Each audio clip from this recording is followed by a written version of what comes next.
So I don't suppose that the reason they let Sonny out of jail early was work release for Evolution, right? Oh, God. Boom, we're live. Yeah. What's up, everybody? Smarkdown Radio. Travis, Brother Bob, as always, joining you. I felt like we needed a little bit of levity to start the show. Yeah, Sonny's out of jail, man. Good for her. She got out early. What, 8.5 months in jail? TMZ was reporting they released her early, and I was like, huh, I didn't know they had work release for pro wrestlers. Yeah, Vince must have called in a favor. Well, or had Linda call in a favor. Vince and Linda are going to need to call in all the favors they can muster at this rate because, I feel like there's a lot to talk about this week. Not show-wise, but there's a lot of news out there. But, you know, I think we got to start with Jamal Khashoggi because and his abduction and what it means because of the Saudi Arabia deal. Look, and it seems like I didn't know, and I don't know any way to say this without alienating people who are going to listen. Like, are there that many wrestling fans that are like just disengaged from news altogether? Because I thought this is a major story. I knew what was going on. I'm seeing, like, you know, I'm part of, like, I don't know, 4 or 5 different Facebook wrestling groups, and people just have no idea why there's a group of us that are actively, like, lobbying and calling out for the WWE to cancel Crown Jewel or the Superstars to boycott it. I know I started having conversations on Twitter last night with the hashtag boycott Crown Jewel. And I just assumed everybody knew, like, what was going on, and that's just not the case. Yeah, I feel like it's not necessarily just wrestling fans. So when you listen to politics and political discourse programming and stuff, they often talk about, this politician or that politician doesn't represent the people because they're in a bubble. They're surrounded by other like-minded people, and therefore they don't understand what else is going on elsewhere. And I think WWE fans, like the hardcore WWE fans, also fall in that bubble. They listen to all the stuff the WWE says. They don't follow any kind of outside news that speaks against the WWE, whether it is like political or whether it's wrestling news. A lot of them are like, okay, if WWE, Vince says it's okay, we're cool with it. But this goes beyond. This is like world news. That's my point. This is like this goes beyond wrestling, and I don't, politics is like a complete other show. Yep. But this is one of those issues when you see it left, right, center, anywhere in between. I don't all right, so I guess let's start there. What are we talking about? We're talking about the deal that Vince and the WWE crafted with the Saudi Empire. They're getting paid big money. Now, look, there was initial criticism up front about, the way Saudi Arabia's human rights record, yep. Saudi Arabia's treatment of women. Okay, yep. Especially because you're in the middle of this woman empowerment movement within your company. Okay, you're supposed to be elevating women, and you're going to a Muslim kingdom that has historically repressed until this year. Women weren't allowed to drive. On that point, and to your point earlier of are these fans in a bubble, or just don't watch the news? When they went last time for the Greatest Royal Rumble, I mentioned online and quite a few places that I didn't agree with it due to the fact that the women in that country mistreated. Bob, I'm going to stop you just 1 second. All right. Just am I having an audio issue? No, it's not too bad. I think people aren't picking you up. I was looking at the audio. Right. There you go. Just get right on straight. Your mic was just a little off. You were doing some recording this weekend. You moved your mic a little bit, and so it's not centered. You need to be right centered on it. I just didn't want to get too far into the show. So without fix it right now. So you got to be right on that cone. There you go. I didn't mean to. What? See, I don't. You're the mic problem guy, man. Hey, I went from a tall table to a short table, and I had to adjust all the things. So what I was saying, as I mentioned, issue of the way they treat women, and people were claiming that doesn't happen anymore or that they've changed. And I had to cite an article from the week of the show of a person who was arrested for having breakfast with a woman and having recorded it. And she was in her full face coverage, full body coverage in the video, and he was arrested. And wasn't a close personal male relative, probably. Yep, it was a journalist from Egypt. I do remember seeing that as well. This is and I shared it, and people were like, "Oh, well, this doesn't always happen," and I'm like, it kind of does in Saudi Arabia. So they received. Rightfully so, they received a fair amount of criticism. A lot of people were very critical and are still very critical of them taking that money because of the human rights record and the women's rights record of Saudi Arabia. But there was some pushback in the aspect of, okay, well, the new crown prince is doing all these reforms. Look, women are being allowed to drive. It's going to be a slow process, but they're coming along. And WWE can get in there and have a foothold and can make some changes and be a part of helping create a different culture and bringing an outside perspective in. You can at least argue that, because there's some legitimate argument to say, if you just refuse to work with them, how are they ever going to change? How are you going to have a cultural understanding? Things like that. And so there's pushback. Whether you agree with it or not, there's at least an argument to be made there. Yeah. Okay. Like again, one of the issues is in our political climate, it's all or nothing. It seems to be all or nothing on both sides, guys. Both sides you're either with us or against us. Look, you can at least, if you're trying to be reasonable and you're trying to be rational, say, hey, there's an argument to be made about engagement as opposed to disengagement in order to promote those human rights, okay? Absolutely. And I think you kind of see that. You saw that for a little while in Cuba. Look, we didn't engage with Cuba for 40 plus years. We kind of started engaging with them. They gave back. That's kind of in flux now because it depends on whatever administration you're dealing with, different administrations, different priorities. But we've done that throughout the years, different levels of engagement and disengagement. Same thing, North Korea. We haven't engaged with them. We're engaging with them. Who knows if it'll work or not work? The issue is Saudi Arabia, essentially, for at least all intents and purposes and appearances, for everything that we can do, and by we, I mean that we can find. All right, journalists are digging into this. Intelligence committees, like intelligence apparatuses, are reporting on this, and it's making its way to the media. A Saudi citizen who was a dissident. He was an American resident and a Washington Post reporter. His name was Jamal Khashoggi. Okay.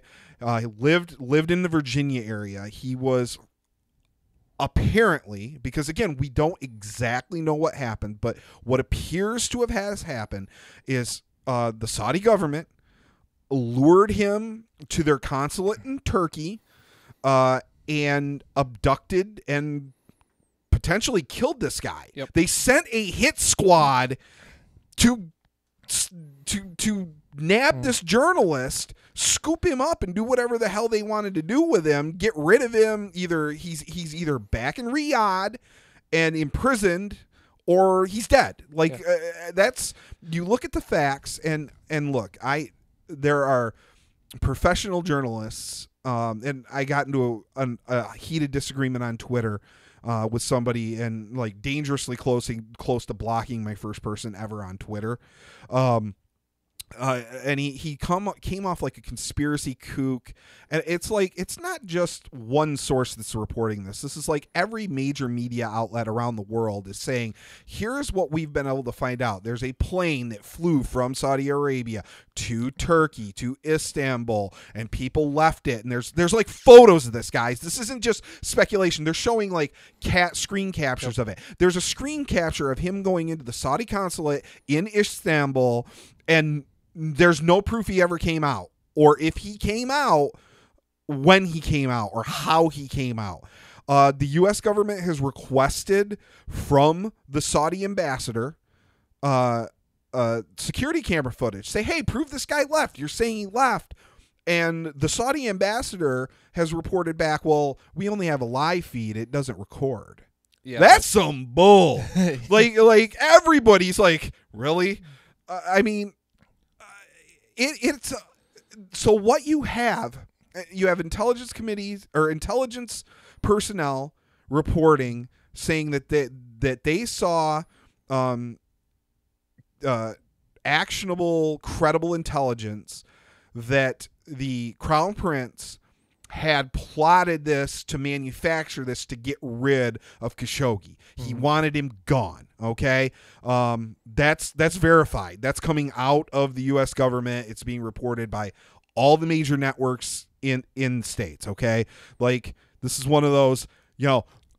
Chances are, I know there's a lot of, what's believable now. When you have MSNBC, CNN, and Fox News all reporting something, you probably are okay because those three networks are never going to agree on anything unless it's 100% true. And beyond that, you have BBC News, the Humanist Report, a lot of your Real News, these online publications also reporting that, and they're the ones who are holding like mainstream media accountable when they get stuff wrong.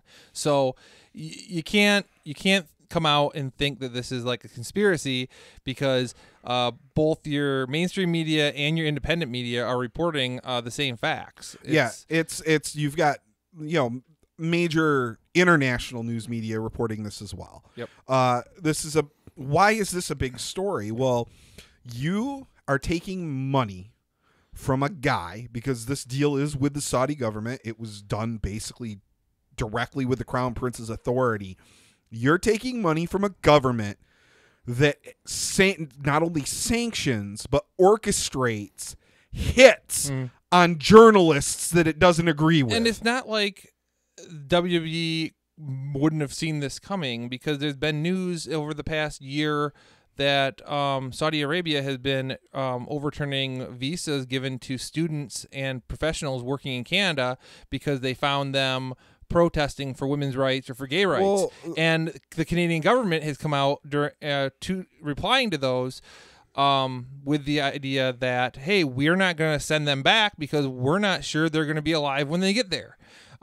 So, I mean, if the Canadian government has already had these concerns and now we see it happening, it should be enough for WWE to take the proper actions. Well, and, people are saying, well, it's a contract. They can't get out of this show, blah, blah.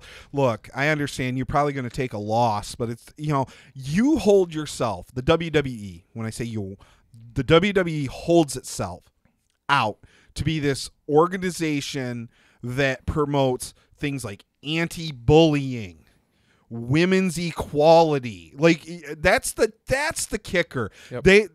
If they just came out and admitted and like, look, we're a business, bottom line is bottom line, I wouldn't agree with it. I still don't think they should be doing business with these guys, but at least I can respect it. Like, yes. All right, your bottom line's your bottom line. I understand and I can respect your position. I think you're wrong. I think it's morally reprehensible to take money from a murderer, but hey, it is what it is, okay? At least you're being honest about it. Well, but don't dress it up. You've got all these, charities and this and that and, the women's revolution and, you know what? It's all crap. Yep. It's all crap. It's all, and you don't mean a single word of it. And it gives you a black eye. Well, the thing is, they may be forced into having to do something at this point with the congressman from Connecticut coming out and saying, we want to stop all deals, American deals with Saudi Arabia, and being that WWE is in Hartford. Their headquarters, they fall under the jurisdiction of said congressman. There could be some political issues for WWE moving forward if they don't pull out of it. So it's going to be interesting to see how that all plays out. I said last year when the school bus full of children was bombed in Yemen by the Saudi forces just prior to Greatest Royal Rumble that Saudi Arabia is going to continue until eventually the U.S. is going to have to say something and do something, and if WWE keeps doing business with them, it's going to be a problem. Yeah, it was. What you were talking about is Senator Chris Murphy. Yes. It wasn't. It was their Senator Chris Murphy. He's been doing interviews, and he's very vocally been critical of Saudi Arabia, and calling on the U.S. government applying pressure to find out what happened to Jamal. Yep. And rightfully so. But again, this is a senator that's in the business's home state. It has finally today broke mainstream. Yeah. Fox News started to carry the report that this is something that they're doing, that this is a problem, and that this all ties in because there are calls for sanctions against Saudi Arabia. There are calls. Just get your drink. Just grab it off camera. So Bob has minions. It's good. So just get your drink. I know you needed a drink. It looks weird, like you're like, hey, give it to me. Just do it. Just make it a part of the show. Damn it. It's eventually going to make the table, so it'll get on the table. So Bob needed a drink. I've got, with all this drama this week, I felt I needed a beer. So we've gone the beer route today. So now you'll be louder than usual. Oh yeah. Let me get about 3/4 of the way through. But this is delicious beer, man. It's anyway. We'll talk more beer. Hopefully, when we're doing our cigar review after the show, we're going to do our American Rebel cigar review after the show. That we are. So, with Khashoggi's disappearance, with the mounting evidence against Saudi Arabia, it looks really bad. I don't see how. Look, if you're Vince and you're the WWE, and if it's some catastrophic loss of money, maybe you do the show and then you explain, look, we couldn't back out of the show because it would have been catastrophic to the company. However, moving forward, we're severing ties. Again, that's something I can understand, and I can even respect that. You can't look, you if it's going to irreparably damage your business, I don't know what the contract terms are. I would imagine it's pretty ironclad. But if it's going to do irreparable harm to your company, you kind of got to go through with it, right? You don't want to go bankrupt over it. But if it's a couple $1,000,000, man, your stock's already sliding because of sure ratings. They could easily get out of it. I don't know. I think they just have to say we're bringing the Diva division or the women's division with us, and you're going to deal with it or cancel the show. I've got to guess that's in the contract that can't be done. I would imagine that they said specifically women are not allowed to wrestle in the contract. That's my guess. Again, we don't know. Bring Ronda Rousey and see who's going to stop her. Well, I don't know, man. I love Ronda, and I'm a Ronda mark, both in wrestling and just in her fighting career in general. But pretty sure that the Saudi secret police and their batons and et cetera, et cetera, et cetera. Just get Ronda in a room with the prince, and she'll put him in an arm bar, and then the country's overthrown, and it's fine. Clearly, wow. So. We're talking about some levity to that, man. It's heavy, man. Yeah. It's some heavy crap. When a journalist who gets nabbed up and is presumably dead. That was one of the things that Murphy said is that the question was posed to him. Have you been given any reason to believe that Khashoggi is still alive? And he flatly said no. There's no evidence to prove. They broke down the fact that he was using WhatsApp on his cell phone to communicate, because it's an encrypted app. He was traveling internationally. And he had received and read text messages up to 7 minutes before the video footage or the still frame of him entering the consulate. And then he received several texts 4 minutes after that were never read. Yeah. They were never read because it shows you in the app there's indicators that it's been delivered, and then when somebody actually physically opens the app and reads it, it changes the indicator color. Yep. And so something happened from the point he received his last text message. He walked in 7 minutes later, and then he received several messages in the next 15 minutes that were never to this point in time, as of this report earlier today, had still never been read. Yep. Yeah, that doesn't look good.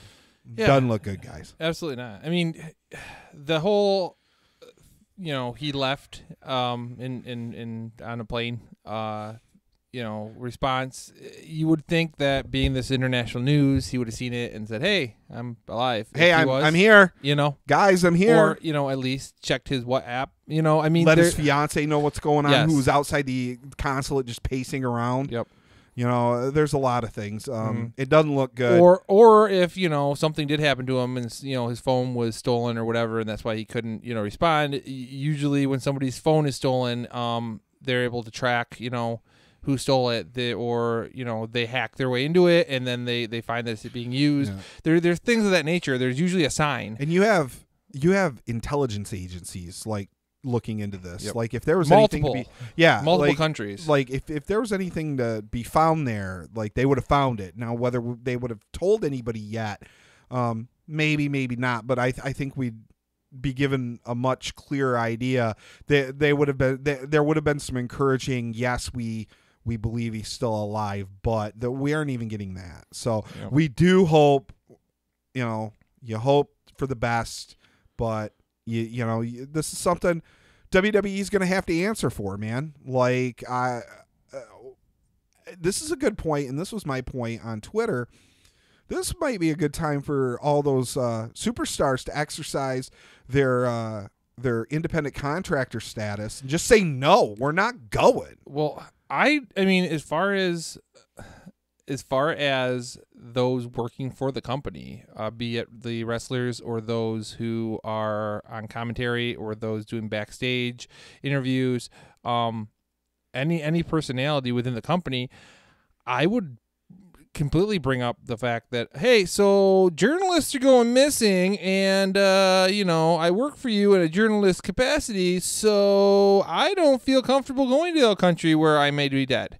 I mean, if this is how things are going to go, and they can't speak their mind without the possibility of being taken out, you'd have to be concerned that, for these wrestlers who you don't know, like, I would be concerned I would have said something in the past that somebody may have seen, and when I get there, something's going to happen to me. I mean, the Saudi Arabia isn't like a topic that nobody talks about. It's a fairly hot button topic. So if any of these people retweeted something or tweeted something, they theoretically could be in danger, and I would be bringing that up if I worked for that company. It's a bad situation, and more like just if you're just looking around, like, and just Googling like WWE news, more and more stories are starting to break about how this looks bad for the company and how they shouldn't be doing this.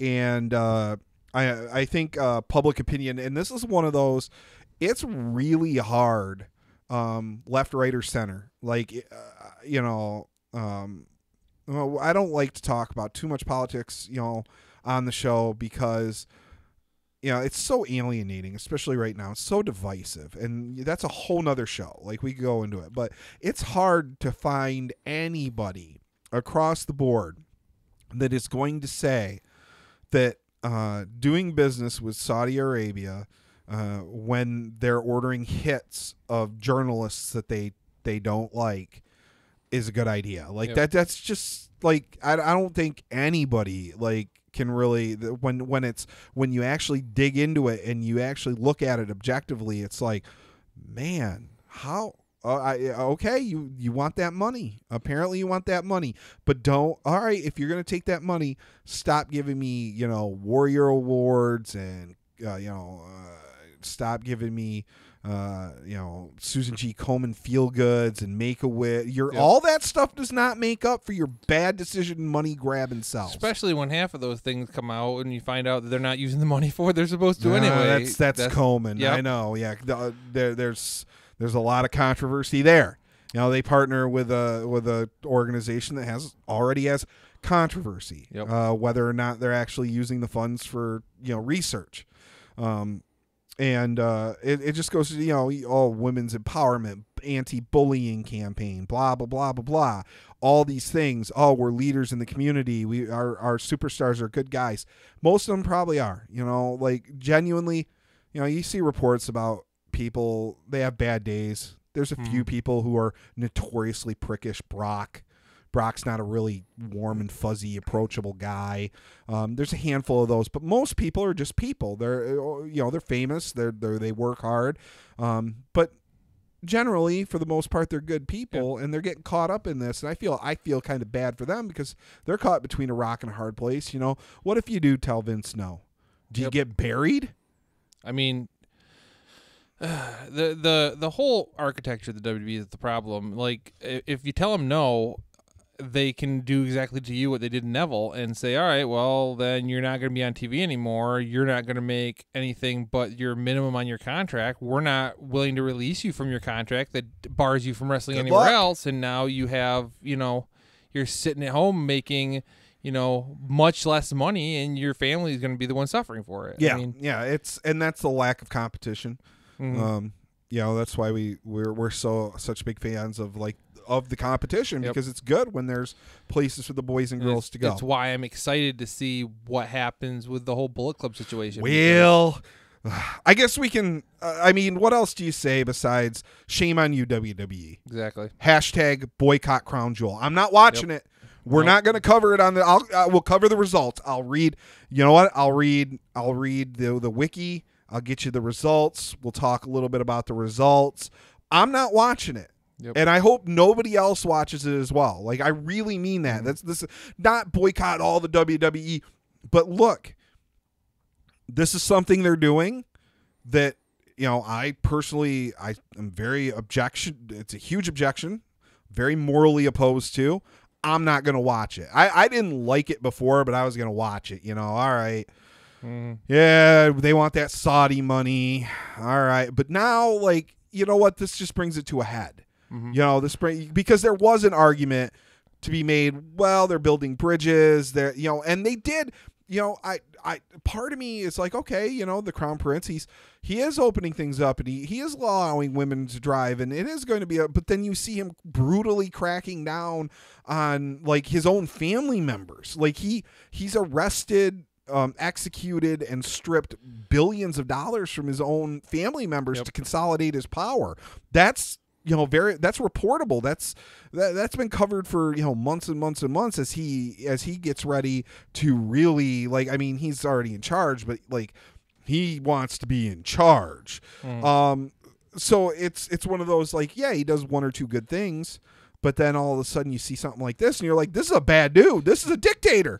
And the thing I really don't understand is there are so many people for up until just recent when these reports have finally gone out on mainstream media who didn't seem to care at all about the fact that WWE is working with Saudi Arabia and the things that they do, but who at the same time lost their mind when Dennis Rodman played a basketball game in North Korea.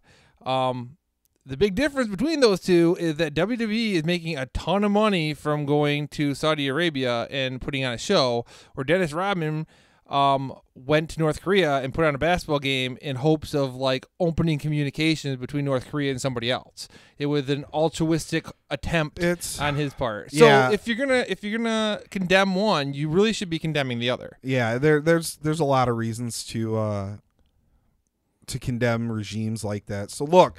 I hope if you're out there watching, I'm gonna be tweeting about it and sharing it until the event. If you can jump on board, hashtag boycott Crown Jewel. Maybe we can get some momentum because if they start seeing something enough, maybe it will be brought to people's attention, because this isn't just fans being fans. Oh, we don't push so and so. This is a major issue, and this could cause them a lot of PR issues in the future.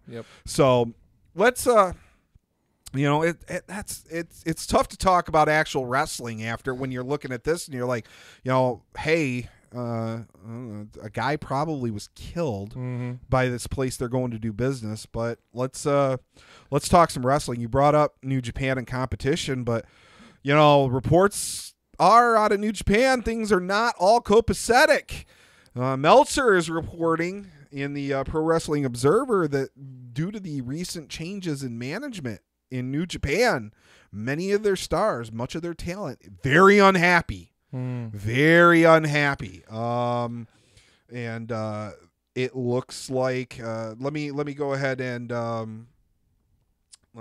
pull this up. There was a list of names that were attributed as well. It doesn't look like that's in this one. Sorry guys. I know one of the names was Jay White. Another name was Okada. Okay. Okada's contract's a little longer. Yep. Omega. Okay. It's some of the guys that their contracts are coming up at the end of the year, and there's some questions now because of this management change, because they've shifted from people who are wrestling industry experts to people who have very little experience, and they're talking down to the talent that perhaps it's time to take some of that WWE money.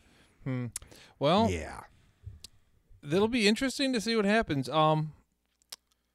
I know the report came out that Adam Page had turned down a contract for NXT, so that's a thing.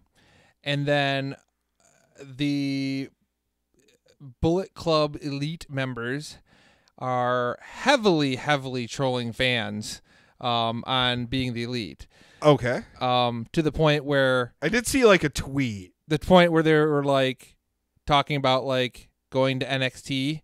And Marty's like, or maybe I'll drop a few pounds to be under 205, and the Bucks are like said something else, and we got something about NXT, and then Fat Ass Massa is like, I go to NXT. Yeah. I did see that. And then Kenny Omega's getting letters from somebody named H with rhymes, and one of them is about being number 4 in the Royal Rumble. And then he gets another one saying, if that's not enough for you, how about a match with AJ? And then Kenny's like, ooh, well, this one maybe I'll put in my back pocket. That's a lot of trolling. Yeah, they're heavily trolling. And their season, every episode's ending with like a ticking clock. Since they came back after All In, every episode's now ending with a ticking clock, counting down. That's what I had saw on Twitter. It's heavily pushing like a troll mentality towards the fan base, and in all these, Cody just keeps like, well, they're talking about it and making these little innuendos. Cody's like, all right, well, I'm gonna go gambling. I won a bunch of money. I'm gonna go double or nothing, and like things of that nature. So I don't know. They made that proclamation that wherever they go, they're going together. They're going together. So it'll be Adam Page turning down a contract, and then Marty Scurll's contract not being available at the end of the year.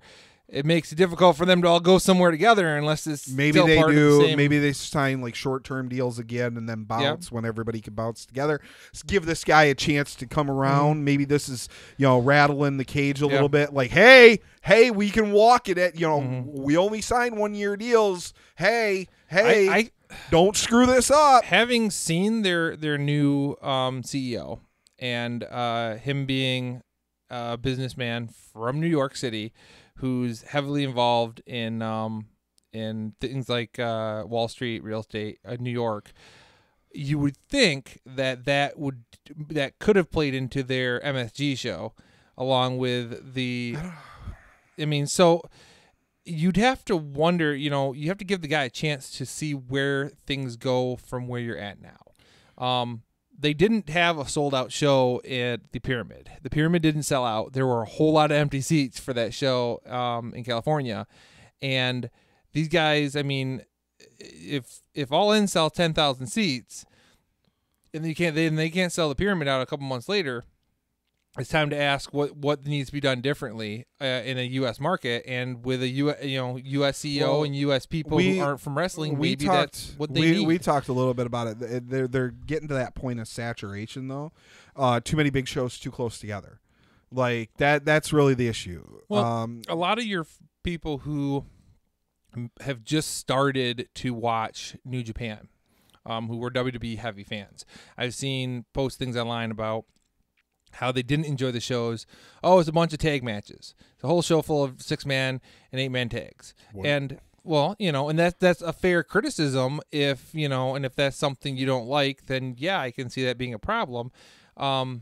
The reason it's that way is so they don't wear their talent out and they don't all end up injured like WWE wrestlers do. Oh, speaking of injuries, let's go. I was gonna go. We were talking NXT, and I was going to go to the NXT Performance Center sighting, but let's go to injuries, and then we'll go back to that. KO, 4 to 8 months. God, I haven't seen it reported. Did it happen during the Lashley match, or was it before? Nope. Everybody was praising this Lashley Kevin Owens match, talking about this big double heel turn for Lashley and Lio Rush, and then Kevin Owens and Elias were turning face because it doesn't seem to be the case, because it looks like the only reason this happened was to write Kevin Owens off TV because he's been dealing with a knee injury for a long time. Which is good, and it may be a face turn because when he comes back, he's probably going to get a huge pop. But it's like you constantly see WWE make decisions recently that then are reported online and have fans online saying, "Oh my God, they turned this person," and they didn't turn them.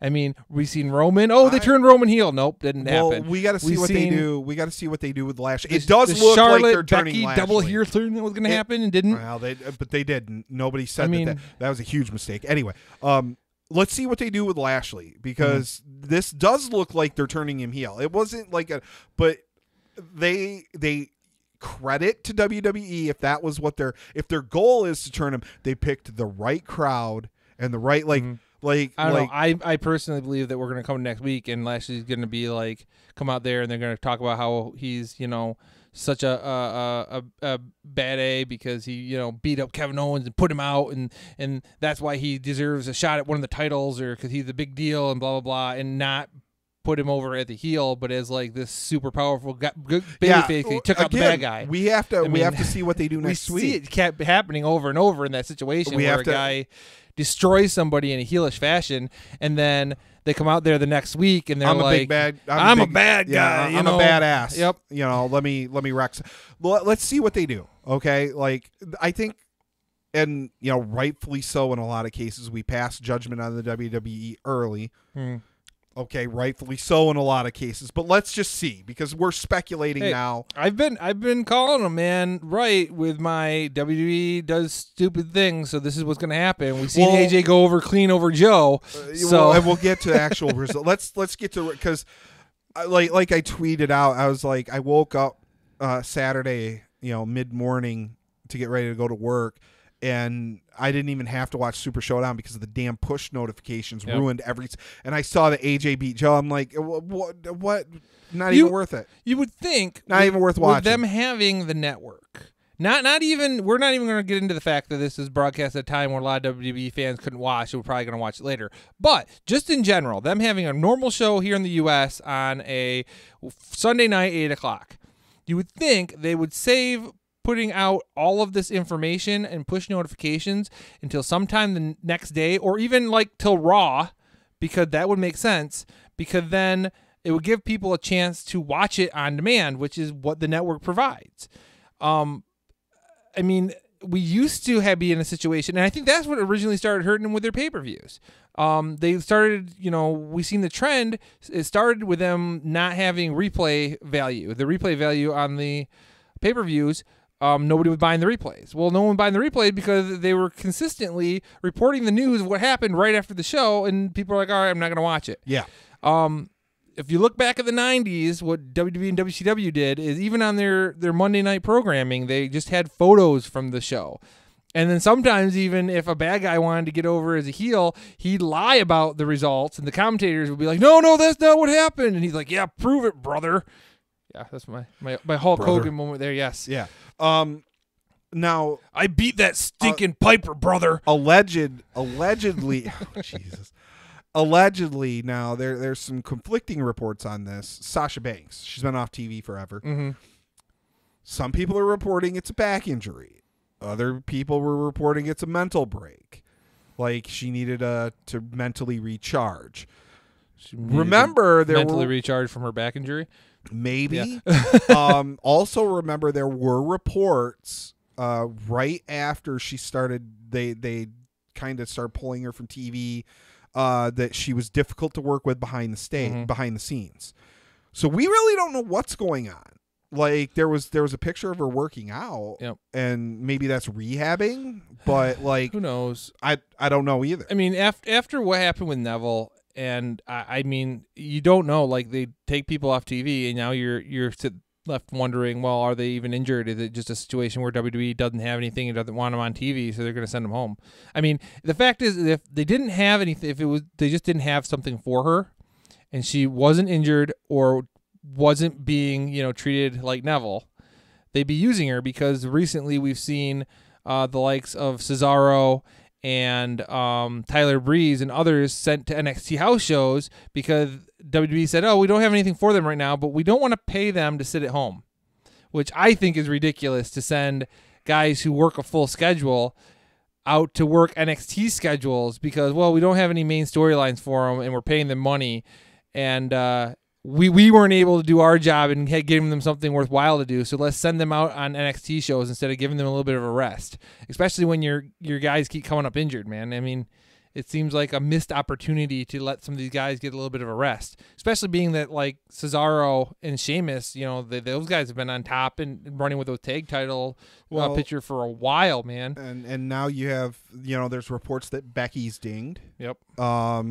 I mean, well, if you didn't have her wrestle every freaking show in a title match, it's so there seems to be, and injuries now. Is Joe? I haven't seen any reports that Joe is actually injured.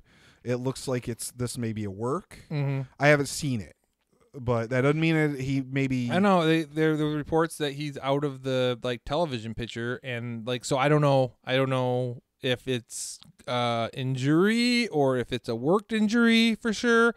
I know I did see some things about them talking about it, and that meaning he's going to be out of the title picture. But I just don't know. I mean, they work themselves into shoots so often that I'm not sure if it's legit or not a lot of the time now. Yeah. Well, and it makes sense, why they're making the Bliss Stratus match a tag team match now. She's dinged. Sure is. And it reportedly dinged. Mickey just got back from an injury. Yep. Who else am I missing, Bob? I know there's a lot of people that are dinged and just banged up. I'm trying to think who else is out. Are all our NXT guys back? I know there were a couple people out. A lot of NXT people were coming back. Ciampa's back. Yeah. Looks good. I'm trying to think. Somebody was banged. It looks like maybe we're gonna get him and Velveteen feuding. That'd be cool. That'd be cool.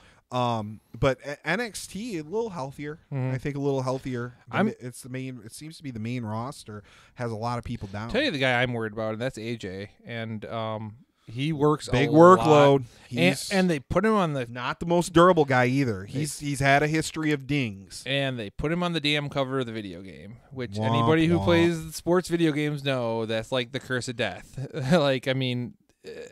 We've seen guys like Derrick Rose and Paul George go out the seasons they were put on the cover. Shaq got injured the season he was put on the cover.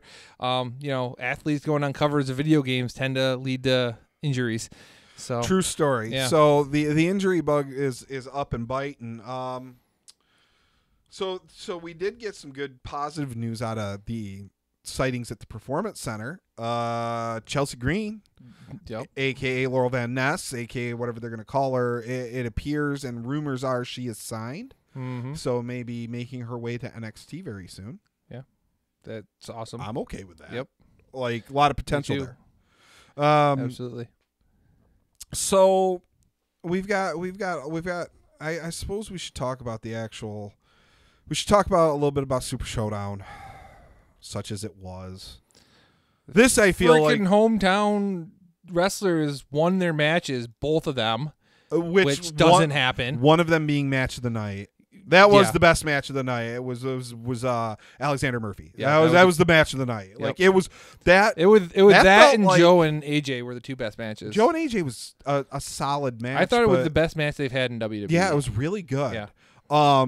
Unfortunately, Joe lost, and then now they're playing up this injury angle. Like he loses to Jeff Hardy. Yeah. Like Joe's done, right? Joe's done. All right. Well, we're on the loss to Jeff Hardy. Let me say, do you know what year it is, Travis?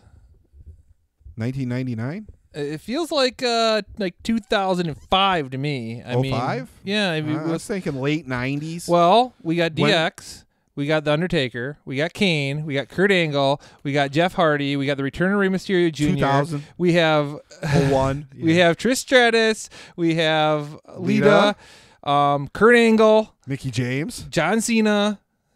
Yeah, When did John debut? in the On the mid 2000s ish. Okay. Yeah. Yeah. I'm just like I don't like Yeah. he kind of. Some of those Kurt guys Angle don't- didn't debut until I think 90. Although 99. that gimmicky battle royal thing, with Angle being under the mask, and that was funny. Flip did it better.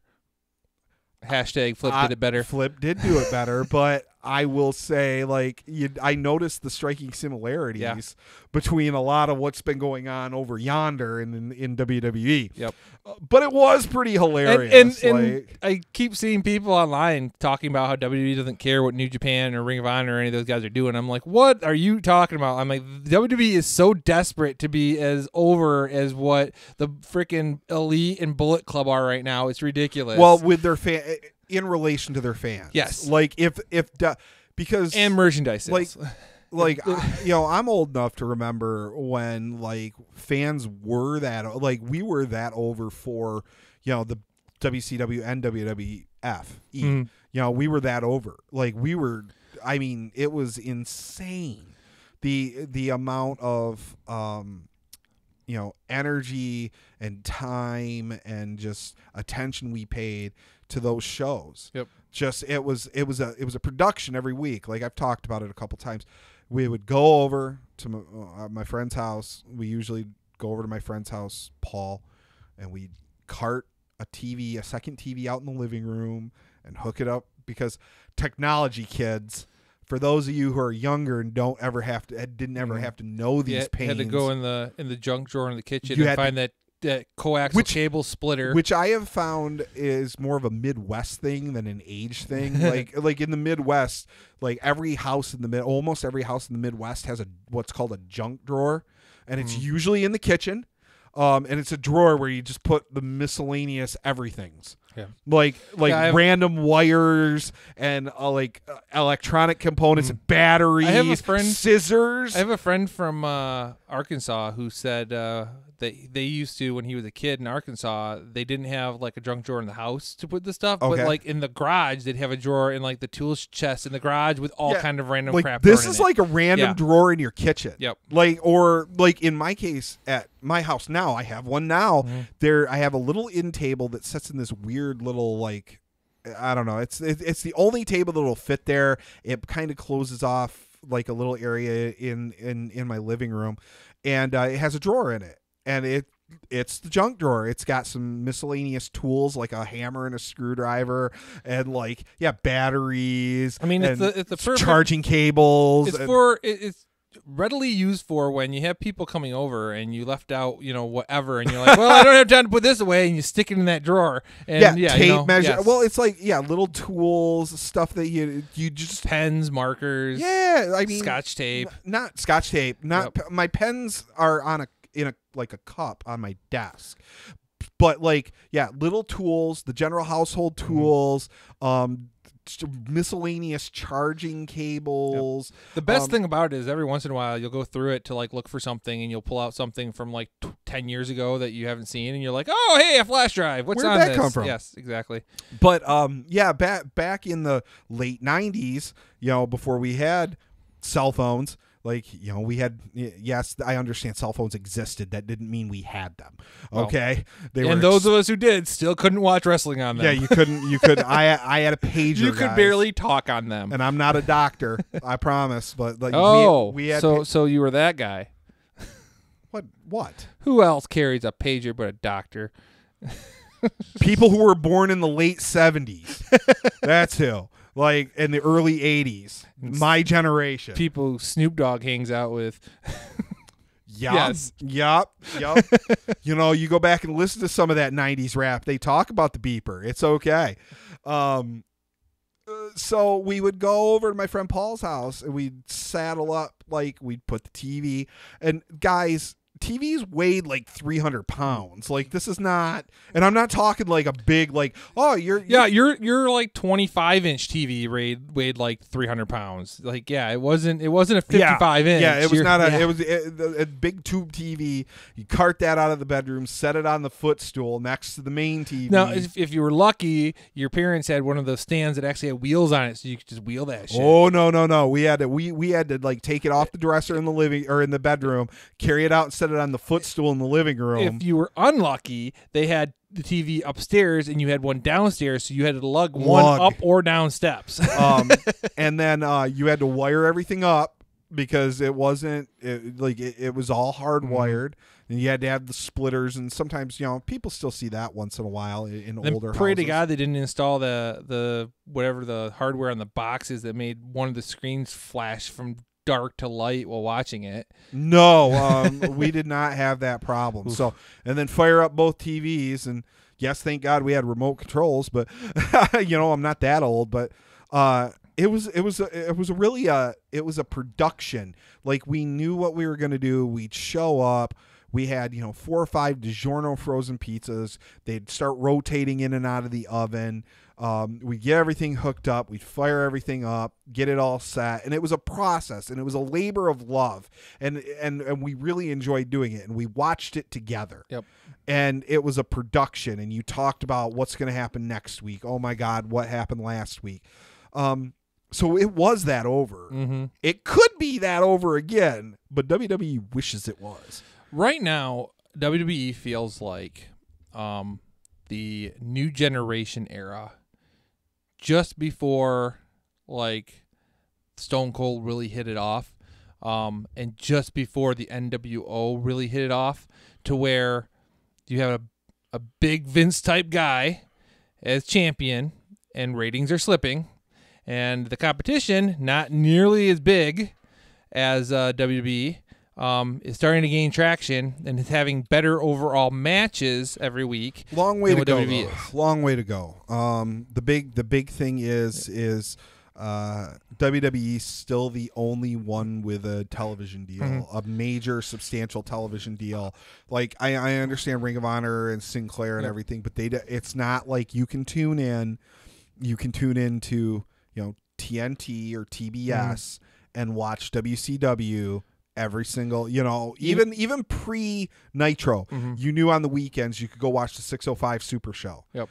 You could watch it, and it was consistent. Well, and that's something we lack. I think in 10 years, that's not going to be an issue. So, I mean, I think it's the competition needs to keep doing what they're doing and growing, and not worry so much about that TV issue, because now all 3 of the major companies have on demand via their own networks, so you can watch whatever whenever.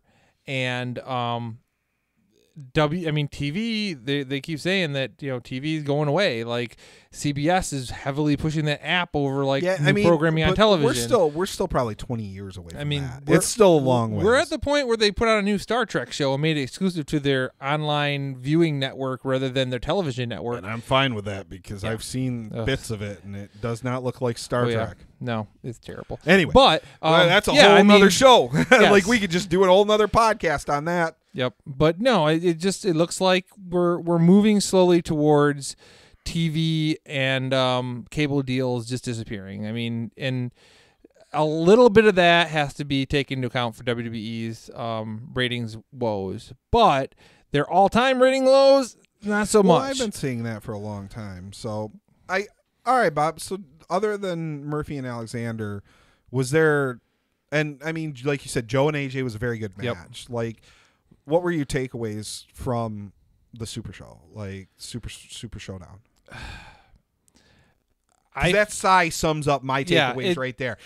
I was like, there are things I want to see when it comes to bringing a wrestler back to the company who has, retired, is now a part-timer. And that is something, one, something new. Two, a good match. Now, it doesn't have to be a great match. I mean, Undertaker's an old dude. He might not be able to deliver, I'm sure he can't deliver the same quality match as he did, back when he was wrestling Mankind in Hell in a Cell. I'm sure he can't do a lot of this. But I want a good, solid match, and I want something new. And I felt like I got a less than good match. I got a mediocre match between a bunch of guys who've already wrestled. I've already seen Triple H versus Undertaker. I've already seen Kane come in and help Undertaker. I've already seen Shawn Michaels come in exactly the same way at WrestleMania and try and help Triple H win against Sting. I've seen this. This is a rerun. I don't care. So, on Triple H Undertaker, I thought the match, asking those guys to go 25 plus minutes was a mistake. Mm-hmm. I thought 18 to 20 minutes, and that match is a lot better. I'm not going to be as critical. I thought they did a good job of building some drama in that match. I think that the first mistake, let me start right at the beginning. The first mistake was when they announced it a no disqualification match, okay? The way they announced it, they missed a huge opportunity. Could you imagine if they would have announced it by order of the COO of WWE? This match is now a no disqualification match. It instantly makes Triple H, he's like, yeah, I'm going to get mine. And it builds, and okay, he gets his, but it builds up the Undertaker's frustration for why him and Kane retaliate at the end of the match and why we're getting this next match. Because okay, you're going to be underhanded. You're going to make it a no DQ without my knowledge, no preparation, because you have that power and you're the COO. You're Mr. Suit Guy now, and you can do. Why don't you play that up? That's just natural. You know what would have been better is had, the match had they done one of those finishes where it's a disqualification or whatever. And Triple H, stops the ring announcer, and the guy ringing the bell stops them, and then tells the ring announcer to announce that at that point is a no disqualification match. Because then that way that would have been okay. You've seen that he Undertaker could have had that win, and then Triple H screwed him, and then uses the Shawn Michaels thing. But I think even just at the beginning, highlighting the fact, because or even just have Triple H walk over to the ring announcer and whisper in his ear, and then have him say it. You got to make sure that would have been great. Really knows that Triple H is the one pushing that. I don't like the total screw job DQ thing. It would have been okay. It would have been better than this. But I like demonstrating that it's Triple H getting the upper hand on a guy he's never beaten. But then I don't want to see Triple H go on the internet and talk about the charities he's donating to and what a good guy he is, because I don't care. Yeah. That's a whole nother issue. So if he's gonna be a heel guy, then let him be a heel guy. And then I thought the match was good. I didn't think it was. I thought it was better than mediocre. It was nothing to write home about. It was too long. That was my criticism. I don't understand why they bothered to put those two guys in a one-on-one match at that time. To put butts in seats. Rather than just go ahead and do a tag team match and allow them to go as long, but still not have to spend so much time in the ring together. Well, I'm willing to bet, again, just outside. Because everybody kind of has an idea that this is going to be Triple H versus Undertaker, then a DX versus the Brothers of Destruction, and then that's going to lead to Shawn Michaels versus Undertaker again. This is kind of where everybody sees this leading, which I don't want to. I don't want to see that. I've seen Triple H and Undertaker 3 times. I've seen Undertaker and Shawn Michaels 3 times, more than that even, but 3 times on major pay-per-views. I don't need to again. You've seen the meme floating around, right? About people chant for 6 years, one more match, comes back for one more match, and people are like, that was enough. So the reason, and okay, I need full disclosure, I'm not a Shawn Michaels fan at all. I was a Bret Hart guy. I'm very honest about that. I've never liked him, not even like as a member. He was my least favorite member of DX. Do I respect him? Yup. Was he a great talent? Yup. Is he a top 10 guy? Arguably. You can put him in there. I'm not going to, if you put him in the top 10, I'm going to nod and say, okay, because he deserves to be there. But I'm not a fan. Okay, so I'm not one of the guys that's been chanting one more match. I'm like, stay your ass retired. I don't want to see you. While I would mark out like crazy if Shawn Michaels had a match against AJ Styles or Daniel Bryan or there it is. The list. That's the thing. Laundry list. That's the thing. I'm a huge Shawn Michaels mark. That's the thing that the meme misses the mark on. Yeah, it's not that people don't want to see Shawn. It's that they don't want to see Shawn in this. Like there were, and I saw like people when it was first leaked, he had been working at NXT and working with the young guys, and he got the bug again. When that art hit with the Royal Rumble last year, with him and AJ standing there on a Royal Rumble poster face to face, like people lost their minds, me included. So even all right, let's take away like the other top guys, right? There was talk about guys who you'd like to see him have a match with, right? And let's take AJ out of the picture because he's champion. He's going to be doing top things, whatever. Could you imagine him and Ciampa, him and Gargano, Seth Rollins, him and Dean, there are ways to build it like completely. Gonna give Neville something to do. Yeah, because there are a lot of questions. As great as Shawn Michaels was, all right, and he looks like he is in the best shape of his, last 5 years. From the eyebrows down. He got to give the guy credit though. He popped the lean bicep pro. His arms are like they're there. Like they look better than they did probably in like his quote unquote prime. Like he looks like he's been gym ratting. It's almost like he's compensating for something. He looks like he's been hanging out with Dean in the gym, except he was working arms and Dean Swole Ambrose was working those traps. So, but Shawn looks like he's in really good shape. All right. He looks like he's ready to go, which is great. Like this is not something where he's taking lightly. He's probably been working in the ring with the younger people. And so he's probably getting some of his timing back. But how much ring rust is there? Because until you actually go out and do it and actually work a full match, like, I don't know. We've seen some people come back and they've not really, he's in his 50s. This is an older Shawn Michaels. He's going to be able to bump and sell. Yep. Because he's great at bumping and selling, and he's going against Kane and Taker, so that'll look good. He's going to look good bumping and selling, but how much of that pure athleticism is left? How much of this is going to be just they're going to really have to rely on things that the WWE struggles in, and that's in-ring psychology and storytelling. Yeah. I mean, for a big guy, Taker, super, super athletic in his prime. Oh, yeah. But he's not in his prime anymore, and he's a big guy. And we heard the reports where when he had some of his other matches, like that match with Brock, him collapsing backstage and being rushed to the emergency room. Well, Brock concussed not being able to walk on his own and whatnot at that point. So in his match against Roman, he was had to be hospitalized afterwards. I think you can count on these two guys are not going to be as physical with Taker as Roman and Brock, especially. But I'm just saying, I don't think Taker is going to be able to.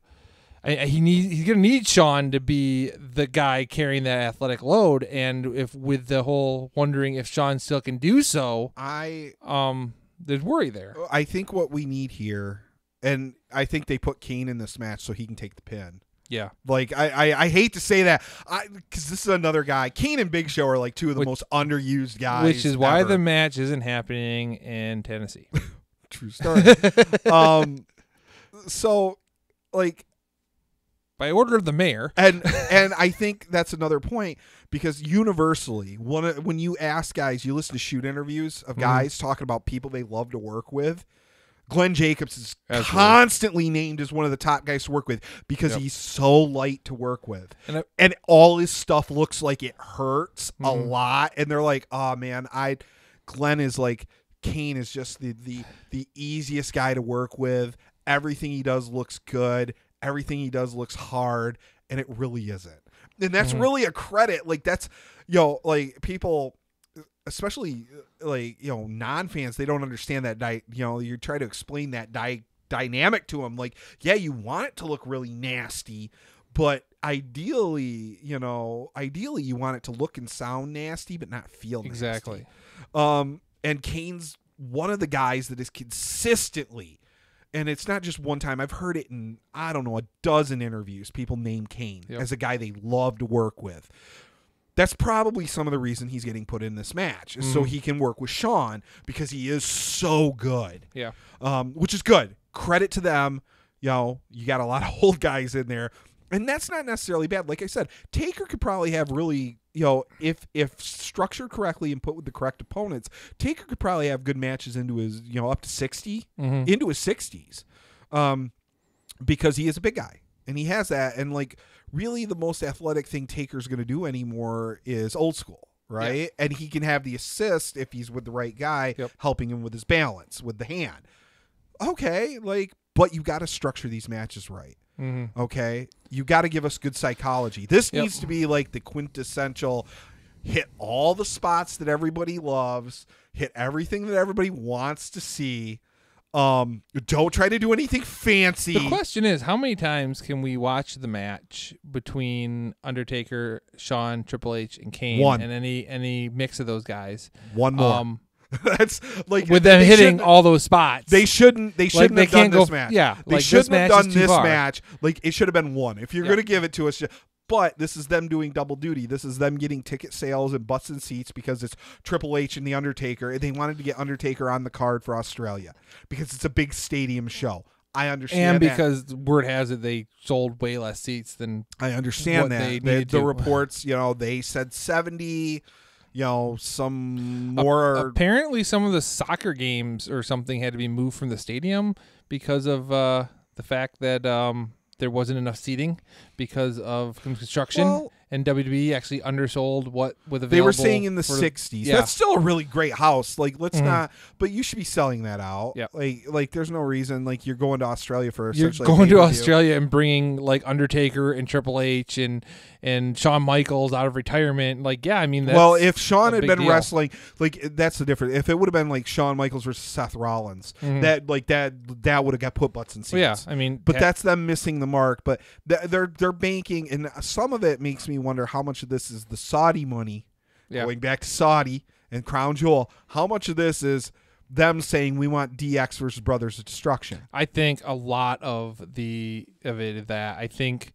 when we heard Royal Rumble, Greatest Royal Rumble, that the Saudi Prince asked for Tatanka and Bam Bam Bigelow and Yokozuna, and I'm like, they asked for a lot of people, bunch of guys who are no longer wrestling with us. or are no longer with us. So they had to bring some nostalgia back for that show, because that's what the Saudi Prince wanted. That's what they want. Well, look at the reports about The Rock. Exactly. So now not only are they holding a show in Saudi Arabia with everything that's happening, but they're basically letting the Saudi Prince book said show in Saudi Arabia. Yeah, a little bit. Again, when you're paying, there's reports that they're getting upwards of $45 million a year for this deal. That's a lot of money, guys. And then you have to wonder if Rock even if they offer this to him, if he's like, yeah, no, that's too hot for me, man. That was another one of the things that was there are pictures of The Rock floating around with The Rock having dinner and drinks with the Crown Prince, basically. And he's supposed to be really good, close personal friends with him. Like that, and people were tweeting at The Rock, like, "Hey, Rock, what do you think about this?" And Rock's radio silent. Obviously, you don't want to step in that unless you have to. It's nuclear, especially right now. But in April, people have short attention span. Maybe that's what WWE's hoping for, is by next April, this is all gone away and Rock will take a $10 million payday for 5 days work. And, it's not coming out of the WWE's coffer, and they put him in the Royal Rumble. He wins at Mania. They go do the next, whatever, greatest Royal Rumble next year, and he's the champion. Yep. And that's the Saudis get what they want. And fans here revolt because I love The Rock. I don't want to see him come back and win the Rumble. As long as he wins the Rumble, then goes and beats Roman, I'll be okay with it.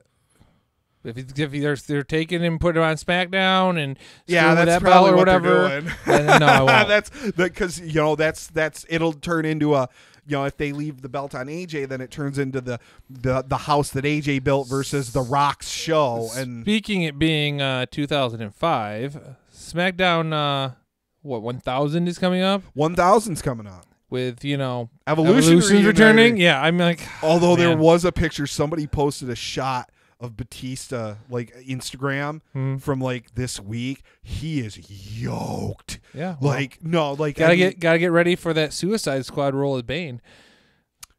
Yeah, I guess he's James Gunn's going to do some DC stuff. Dear WWE and Disney, don't be asshats and people won't leave your company and go elsewhere and make more money there, because that's what happens when you're an asshat. Well, But I'm just he posts that picture, and Dave's always jacked. Batista always has that physique, but this was next level yoked. This is I'm dieting, getting ready to maybe show up to SmackDown 1000. Yeah, and then they announced it, and it was all right, well. But same with Rey Mysterio. When they announced Evolution, apparently Ray's hold on, because we'll get to Ray. Yeah. I love Ray is yoked too. Yep. Jesus, these guys come back. Anyway. That's what happens when you're not working in the ring 90% of the time. True story. You can work in the gym. Did they announce? Because when they announced Evolution, Batista was not pictured in the promo. It was Orton, Flair, and Trips. And so Batista's like, I'm not on the show. They haven't invited me. You'd think they would have, but whatever. But is that a work? And then week later, they announced Evolution, and then a couple days after that, they're like, Batista's coming back as part of Evolution, and it's been all over. So I hadn't seen that announcement. Yeah, that'll be good, man. Because Dave said he wants to have one more run, but he wants it with Triple H, and I'm like, I don't know. He wants it with Triple H. He's mentioned it via some interviews and talking to him in person at C2E2 this past year. He's like, I really want to come back and have a match with Hunter. And I'm like, dude, I'd really like you to go check out New Japan, because I'd like to see you and Okada. He's like, I've heard that. I'm like, I'd really like to see that. I would like to see it. And it's he's a guy. He's another guy that I think unfairly gets a bad rap. And maybe it's just he's matured. Mm-hmm. I've been hearing more and more stories about him being a good dude, just a nice guy. Yep. Especially to fans and stuff, unless you're being a jerk. Yeah. But he's so good. One of my favorite heel moments ever out of anybody is a Batista moment when he yells at the kid. Mm-hmm. I love it. And guys, if you haven't seen this, go to YouTube, and I think it's just Batista yells at little kid. And it's this little squeaky kid, and he's like, I hate you, Batista. And he whips around. He's like, I hate you too. I was like, God, I love that. I love it. It's on par with CM Punk calling that dude a pussy. It's real. But this wasn't this is a little kid, 9 or 10 years old. And that's I'm like, and this was not that long. I mean, it was 10 years ago now or whatever. This is a while ago, but not. This wasn't the 80s or 90s. No. This was recently, and you're like, that's what a heel needs to be, man. Yelling at the kids I hate you too. I was like, unlike some other heels who then make kids cry and then bring them back. Make them cry and leave them cry. Make them go over and talk to them to make them feel better, and then bring them backstage and give them shit. Don't do that, Triple H. I think Triple H is as a person. I think he's just generally he's dad Triple H now. He's and dad. He's dad. Yeah, he's dad game. Paul, and he's and that's not a bad thing. He's just a different guy, and he's I bet you he did genuinely feel. He's like, oh, I made that kid feel bad. Mm-hmm. Like children's tears break the game. I got some love for that though. Like I'm like, all right, like I can respect that. Like you're a little older, you're a little soft. I'm way so like I'm pushing 40, man. I'm like way softer than in my 20s. I'm like, screw it, I don't care. And now I'm like, oh, like the stupid ASPCA sad dog ads make me lose my oh my god, dude. I'm like, boo-hoo, the poor doggos. I'm like a mess. Like I'm just you get soft when you get older sometimes. Some people get harder. Some people are like just and they turn into big softies. Take my teenager for a week and cure you. Oh, no, you can have that. So, no, I don't need any. My kids are almost grown. I've got a year and a half, and I've got 2 grown kids. Then they can be adults. I got like 3.5 more. So, yeah, I mean, I don't know. And then Raw again was just classically bad. Mm-hmm. Like you should have done the double. You should have done the turn with the Bellas and Rousey originally. Like I don't understand why the Bellas kept saving her in a match just to turn on her afterwards. Don't make it. Does not make any sense. Yeah, Raw was just a mediocre like ho hum. The best part of Raw, in my opinion, was the Kurt Angle gimmicky, Baron Corbin thing, because it was just that's the kind of silly I can get behind. Yeah. Like he does the suplexes, hits the slam, you know who it is. Yep. And then they should have had him be Mr. America though. Like that would have been so good. That could have been good. I mean, I think they had him be the conquistador because it was an Edge and Christian thing, and they were buddies, so it like plays into that backstory. Yeah, but it would have been way funnier if it was Mr. America. On commentary, they did say Edge and Christian. Yeah, and it kind of played it off. I thought it would have been so much funnier if it was Mr. America. That would have been really good. That was the Hogan thing, and the mask, and Angle being Olympic gold medalist. It would have made a lot of sense. Could you have like gotten him like with a fake Fu Manchu? Well, have him do the Hogan pose down and stuff when he come out to the ring, and have him come out to Hogan's music, because you know how pop the crowd would have been hearing Hogan's music, and have Mr. America come out and it's Angle, and they still would have popped. Yeah, like it would have been great. As soon as he hit the Angle slam, they would have been like, "What?" Like, that would have been funny. Like, it would have been great. That was okay. Like the names and the too much talking with Baron Corbin, yes, but the actual like gimmicky that's okay. But like the rest of the like. I was done. Like, okay, DX is back. We knew. Woohoo. Yeah. You guys are in your 50s. You're not degenerates show. Anymore. Yeah. Yeah. One of you is a COO. The other one's a pastor. Like, Geriatric X. Yeah. Yes. Yeah. HBK doesn't stand for Heartbreak Kid anymore. It stands for Hairless Bald Kid. Hairless Bald Kid? Yeah. That's pretty close. He is. How fast did he go bald? Because I was like, it was a joke toward the end of his run for like the last 3 years of his run. The Hunter was constantly dropping jokes of like male pattern baldness or like and he started wearing the cowboy hat for like all of his interviews. Right, so it was slowly coming around. Hold on though, because I just randomly saw a clip of Raw 1000 earlier today. Just happened up and I was like, oh, it's the DX reunion from Raw 1000. I let it play. He still had long hair, and he like, I don't know if did he have his hat on? No, and he did not look like he was like he did not look like there are a couple guys. He was getting the back of the head. A bald spot. Yeah, and no, then he didn't have it. Like, and maybe it was he had the hair covered it. Yep. Yeah, maybe it was the way it was styled. Yeah, because if you watch his last match against Undertaker, he takes some of those bumps and he comes up from the mat and his hair's parted a little bit, and you're like, oh hey, look, there's a bit of a spot there. Maybe that's what they were worried about, was him actually having a match and looking really bad. And then he cut it short.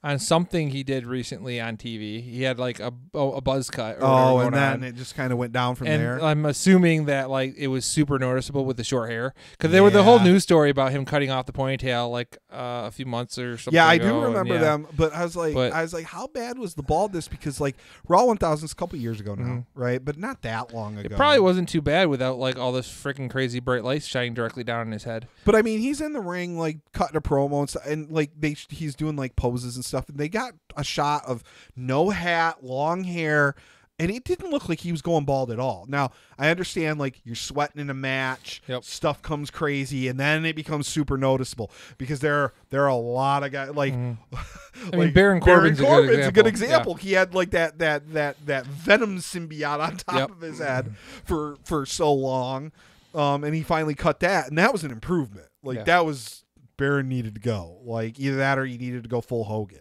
Like just like so with it Topher Grace or Tom Hardy? I more probably more Tom Hardy. It looks very stringy, and the new Venom movie looks way more stringy. Yeah. So we'll see. I don't know. So SmackDown, same thing. Like you have Joe losing to Jeff Hardy, and the WWE World Cup, aka the WWE US Nothing Championship, all US guys. Yep. Like what the hell is going? More crap. They need to load up this show. So are we sure? Are we sure it's not 2005? Because Cena didn't Randy Orton beat the Big Show? Yeah, Cena, Orton, Jeff Hardy, and who's the fourth one that I'm missing? Angle. Yeah. Those are the 4 of the 8. Yep.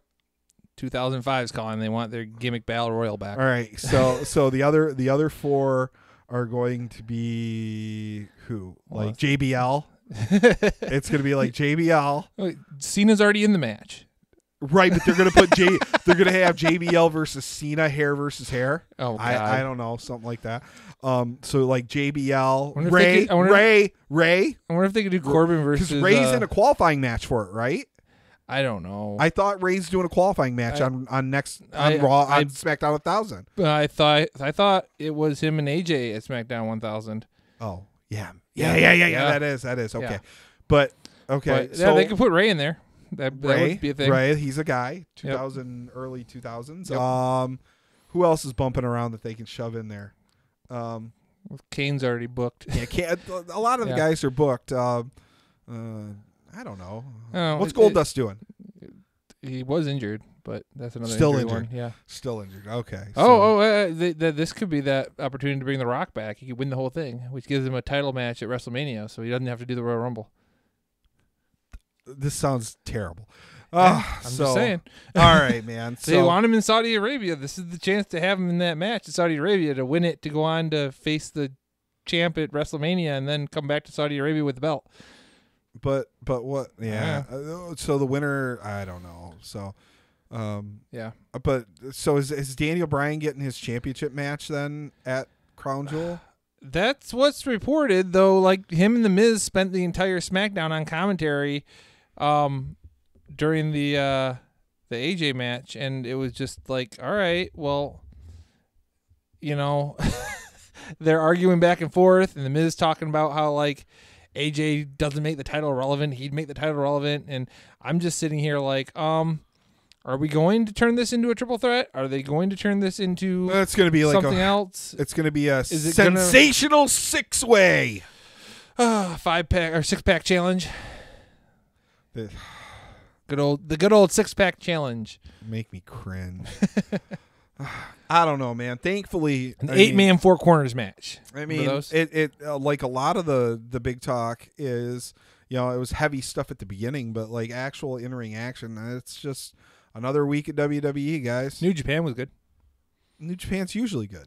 We got some new Bullet Club OG members. We sure do. Yeah. Switchblade Jay White. Bullet Club OG now. Yeah, absolutely. Part of the firing squad. Yep. That could be interesting. Yeah. I mean, everybody, there were a whole lot of rumors, and the 3 members they got really weren't part of those rumors. Not one at of. all. Well. Yeah.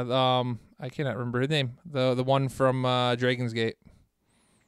He lost to Neville on Neville's return. Oh yeah, and then to leave the company. And I can't remember his name for the life of me.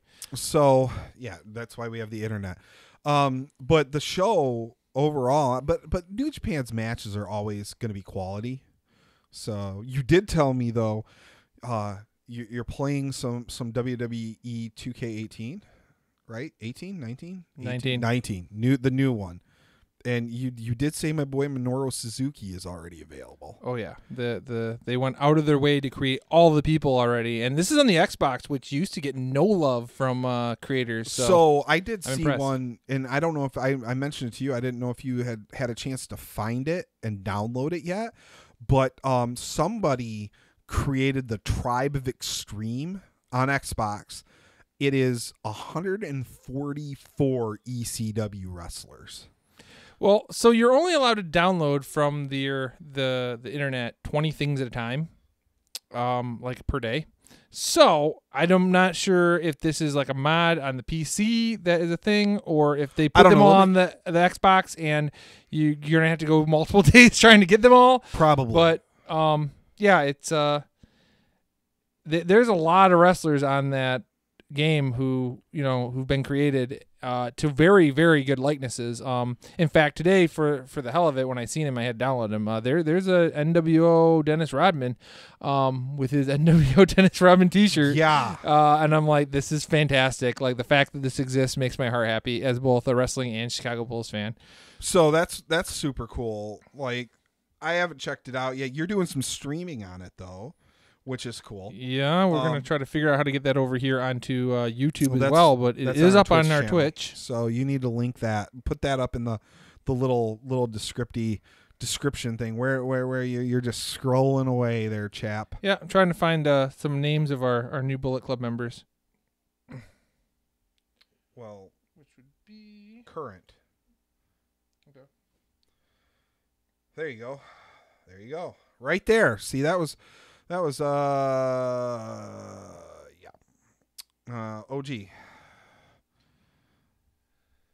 That's Gato. Yep. This one. No, Gato. Yep. And then Jay White and Jado.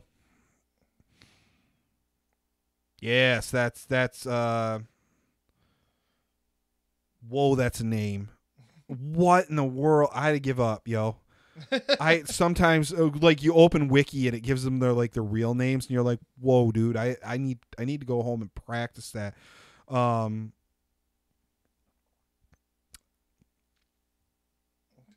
I don't know what you're doing. You're ruining the show. That's what you're doing. Tama Tonga, Tamaloa, Ishimura. And then it says there's people listed here who I don't know if they've announced as part of the group. Like, I mean, I'm like, so that's what I'm trying to figure out. Maybe there was a show. There's a whole lot of names here, which are not. Anyway, names. The big one though is Jay White, and Jay White holds huge wins in the G1 over a lot of people. Betrayed Chaos, beat up Okada real bad, took Gato with him. Really cool moment. So so Australian wrestler Robbie Eagles, who's going to be part of the junior tag division with Ishimura. Okay, cool. And what are you? I don't know. You're pointing. I'm looking for the other member. It's fine. They have numbers now, so they're not outnumbered drastically. Hikuleo, Hikuleo. That sounds something maybe right. Yeah, let's kind of go with that because our pronunciation. We're a couple of Midwesterners. I need to hear some American commentators say it more often. Kevin Kelly, help. Yes. So, couple more matches, I'll have it. Took almost a year to be able to say Los Ingobernables de Japón. That's why you say LHA and just move on.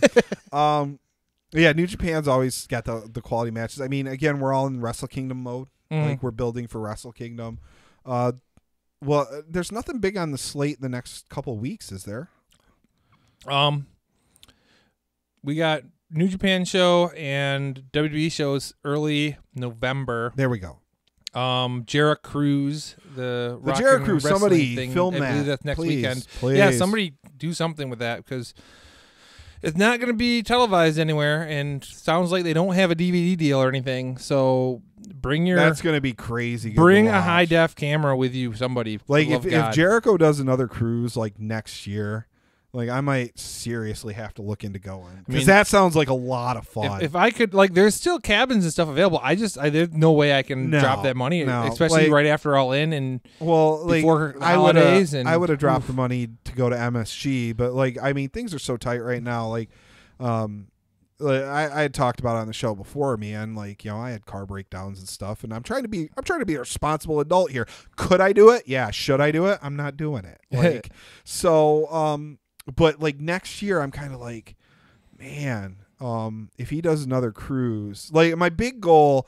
I don't know if that's going to happen with them still trying to sell cabins, and they're still offering discounts on cabins because they haven't sold them. I don't know. We'll have to see. Yeah, I don't know. We'll see how they do. But I want it to be successful. I want to see Jericho's cruise, sell out. That'd be and awesome. do really well.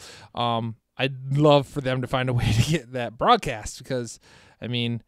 And maybe part of the reason they aren't is because they're going to have like New Japan guys wrestling TNA guys or Impact guys, and maybe they can't broadcast that might be part of it. It's probably a lot of legal issues. Record this and put it on DVD, or record it and let New Japan put it on their network or something. Like, So, yeah, my big goal is I sometime in the next 3 to 5 years, I really want to go to a Wrestle Kingdom show. Yeah, like, absolutely. And that involves some planning, and I'd like to make sure it's the right show. Hey, Masa, you got Crash Space? Dude, Masa, I'll take you to TGI Fridays. Promise, dude. I'll treat as much as you can eat. And I know that's a big. I'm treating. I'm good with that. Like, hook me up, man. Yeah, that. I got the gift cards.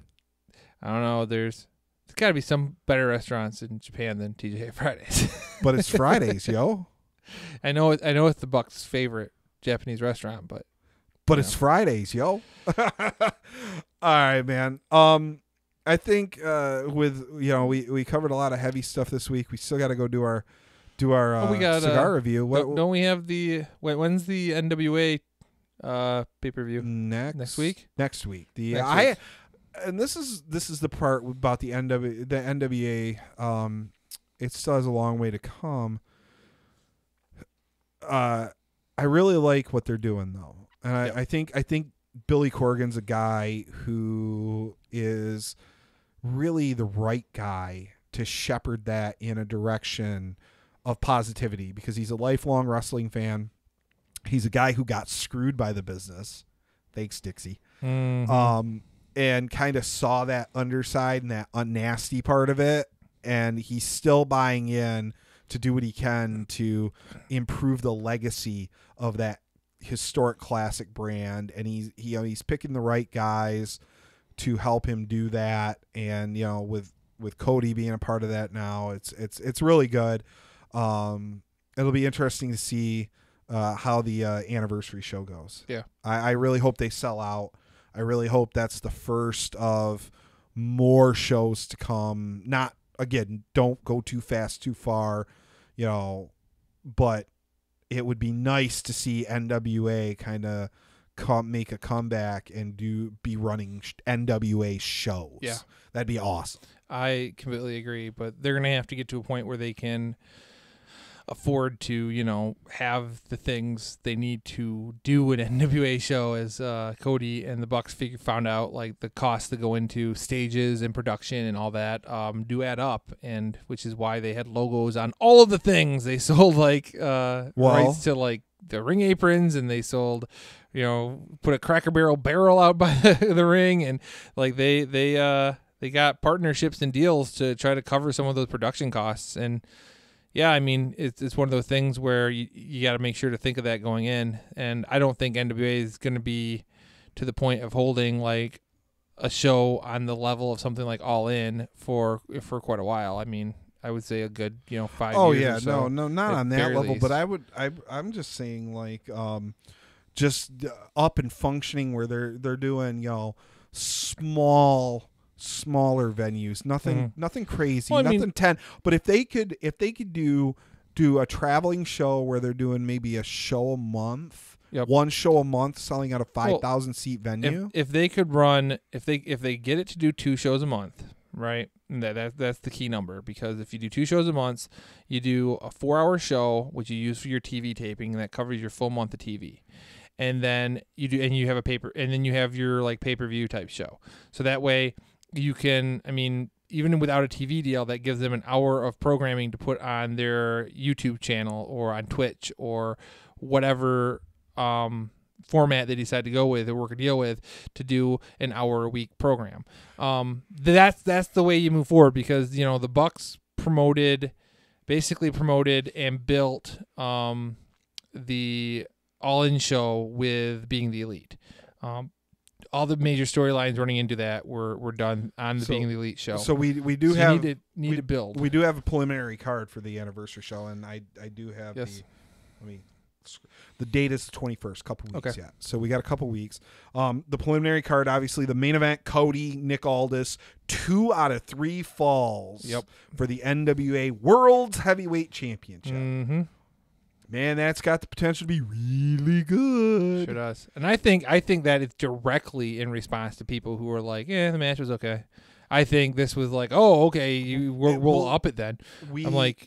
And you and I had different opinions. I thought the match was okay. I thought it was good. I didn't think it was great. Hindsight, going back and looking at it, being there, I can see why you thought it was great. It was probably a match that played better in the house than it did on TV. I felt it was exactly what it needed to be in comparison with everything else. I mean, you had so many matches. You had the hardcore match. You had the main event, which was a high spot fest. Can we just be thankful that this match wasn't the main event because of what happened in the main event? Yes. Could you imagine this getting cut short? And that would have been a disaster. Yeah, exactly. And I'm assuming that's part of the reason they had this match earlier in the show, along with the fact that Cody wanted to be available to can work backstage during the main event, and if he was out there working in the ring, he wouldn't be available to do the other things that need to be done. But I think it was the perfect. It was a old school style wrestling match. It wasn't a technical amazing technical match. It wasn't an amazing high flying match. It wasn't a hardcore match. It was like your professional wrestling match, your standard WCW era. Dude. I mean, and that's something I don't get to see a whole lot. WWE doesn't do that anymore. WWE puts on much watered down versions of that, and to just see a solid wrestling match like I used to watch in the 90s and early 2000s was nice for a change.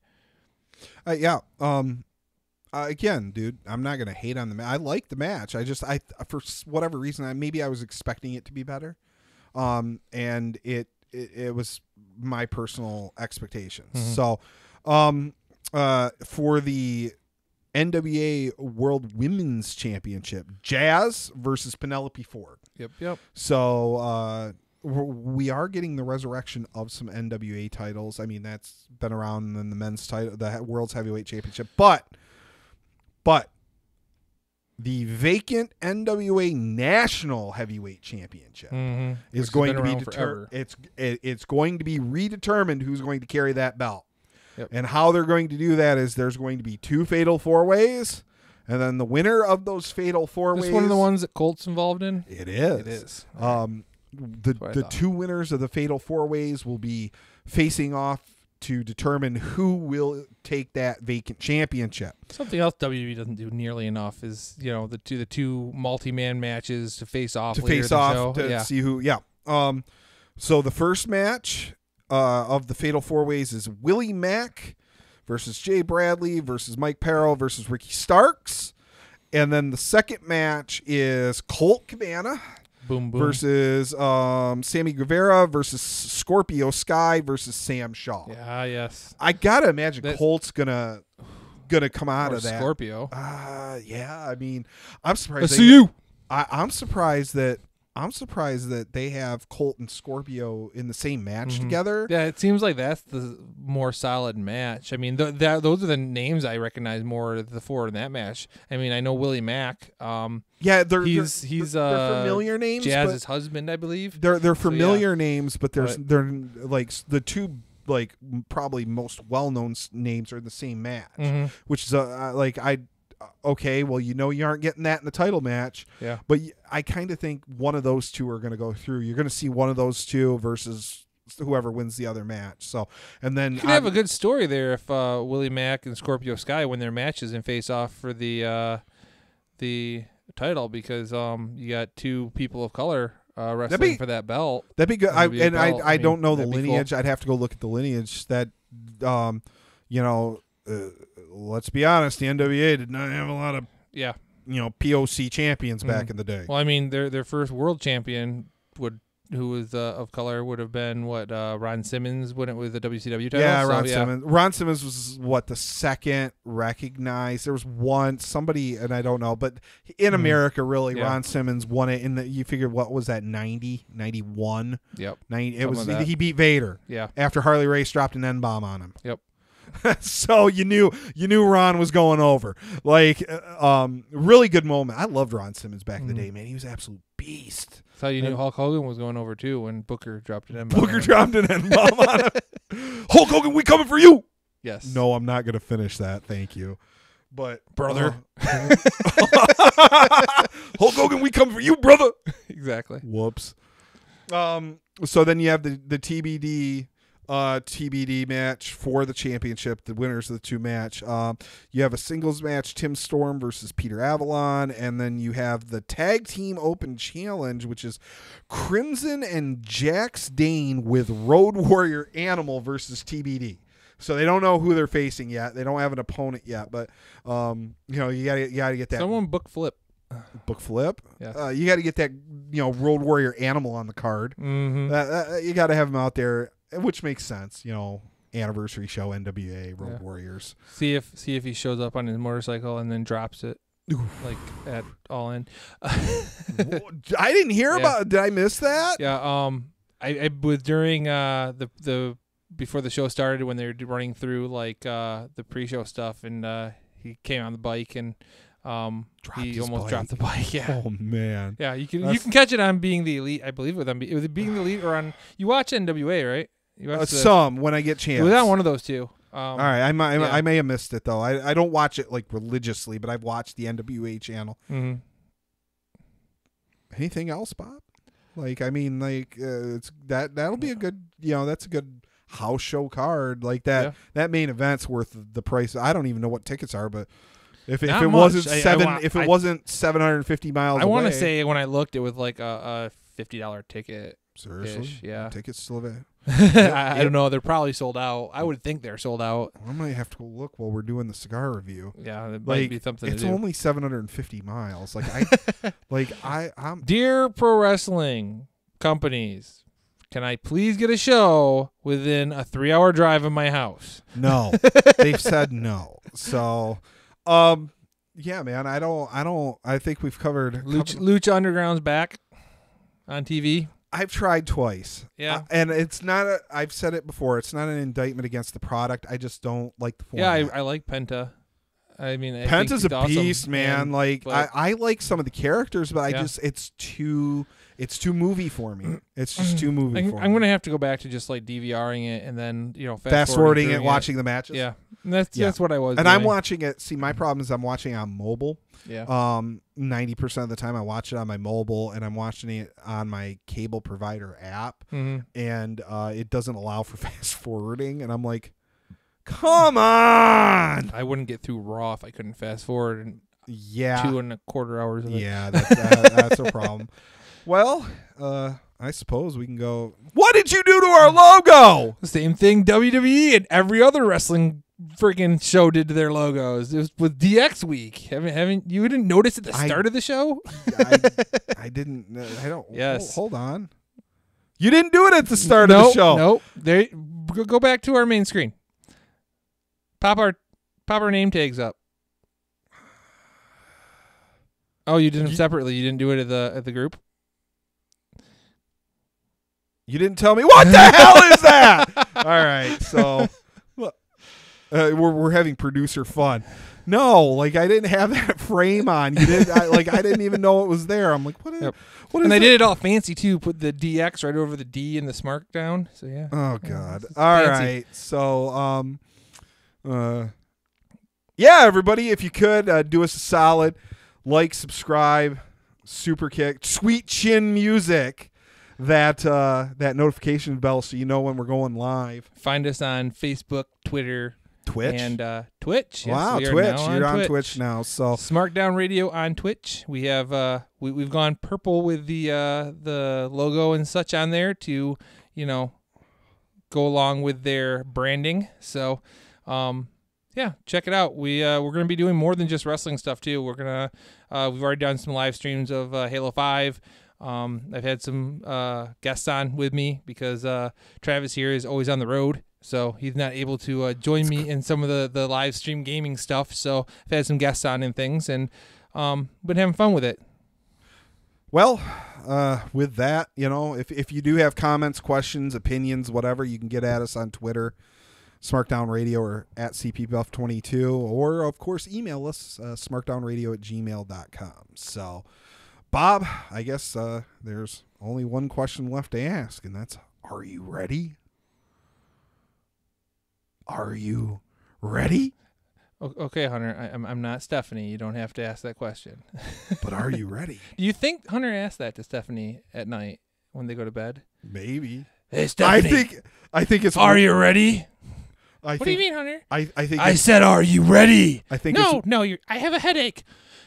I said, are you ready? I think it's way more likely that he comes into the bedroom and he's like, let's get ready to suck it. Yeah. Way more likely. I think he asked first, and she just tells me she's got a headache, and then he continues on. He with just the continues skit. until she agrees. Yeah. And then she's like, fine, just shut up. You're not a degenerate anymore. You're freaking 49 years old. Act like an adult. Yeah, right. Yes. Geriatric X. Mm-hmm. Go get the flavored condoms. All right, I'm ready, Bob. So with that, we're gonna pedigree that off button. Pedigree the off button. We'll see you next time, guys.